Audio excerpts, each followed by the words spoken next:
culture.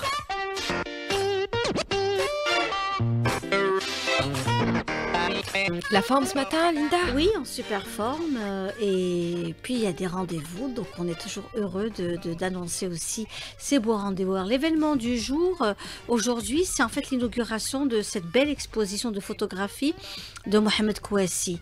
Mohamed Kouassi était donc un homme passionné du pays, un grand révolutionnaire, donc un photographe très proche aussi du monde de la presse de l'époque, un des fondateurs du journal Moudjahed à l'époque, donc notamment avec Reda Malek, Mohamed Yazid et Pierre Chollet. Il a contribué, il a participé aux grands événements de l'équipe, donc de toutes les grandes associations algériennes qui se déplaçaient dans les pays de l'Est à l'époque pour une Algérie indépendante, très proche aussi du groupe donc du GPRA, très proche aussi du parti politique du FLN. C'est quelqu'un qui était un militant, un véritable militant très engagé.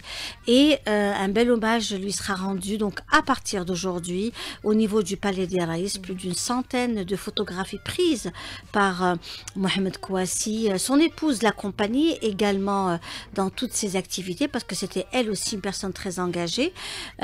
Aujourd'hui, elle est un peu fatiguée, mais elle sera présente certainement cet après-midi au niveau du Palais des Raïs. Celui qu'il a aussi bien connu, c'est notre ami Mustafa Adden. Mustafa Adden qui est aussi un grand artiste militant, très engagé pour la cause nationale, sera aussi certainement présent. Il fera de son mieux, en tous les cas, pour être présent cet après-midi. Puis la chaîne 3 sera bien entendu présente pour couvrir l'événement.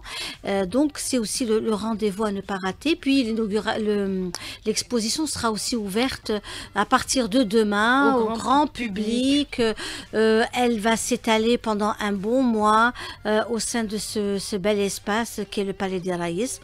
Et puis, on reste aussi dans les expositions avec Selami qui est au niveau de la galerie Gessoum, ici donc au Val d'Hydra. C'est une très très belle exposition, vraiment je vous invite à faire un tour au niveau de cette galerie Gessoum où il y a aussi de belles activités. Puis on va vers les concerts de musique, beaucoup de concerts ce week-end. On va commencer déjà par l'Opéra d'Alger qui abritera donc le 30 de ce mois. Il va y avoir donc Emel Brahim Diloul qui sera présente. Elle est chanteuse d'opéra dans le style soprano.